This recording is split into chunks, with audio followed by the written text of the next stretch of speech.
over to whom to interrogate or arrest. Jason? All right, Phil, thanks for that. And as we continue to take a look at what has gone on in the San Diego area today, joining us now is former El Cajon police officer and criminal justice professor Kevin LaChapelle to talk about what he's seen today. Kevin, thanks for joining us. Thank you.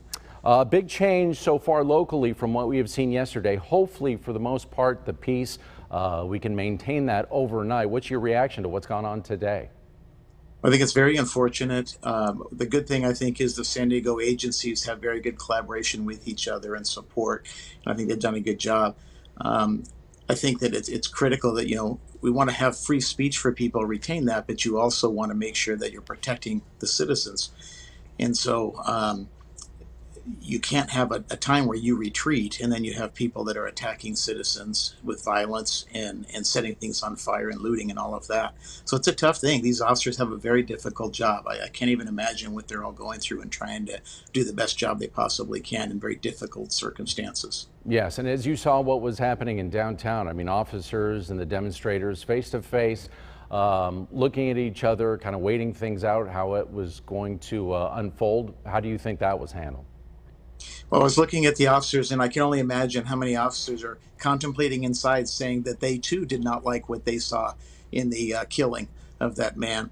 But they also have to preserve the peace and do the best they can to make sure that they keep things under control. And so, they're probably really restraining themselves and doing the best they can to have self-control, but also to be wise, because they're in a very dangerous situation with things being thrown at them that can cause very serious injury. And talk about in daylight today, it seemed like things were holding together pretty good. And now as things have, as we've gone into the night, that some spots seem to be unraveling a little bit. That's got to be a much different mindset for law enforcement as they have to deal with people in darkness, tough to see in some spots. And we're seeing kind of some things shake up downtown tonight. Yeah, nighttime is very dangerous because of your lack of visibility, but also you have bad actors that start coming into play in the evenings that kind of hijack the actual protest and start using it for other agendas and inciting violence. And those are the most dangerous things that you face.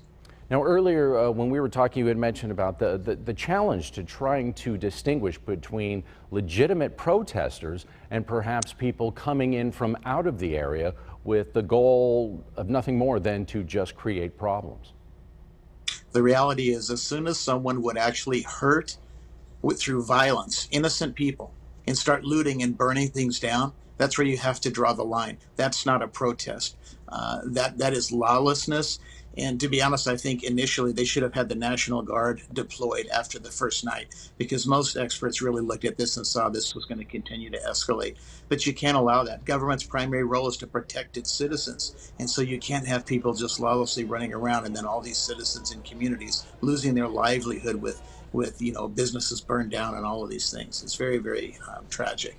And you mentioned the National Guard, and we are seeing more of that, especially in the LA area. Kevin LaChapelle, thanks for joining us tonight. We appreciate it. Thank you for that insight.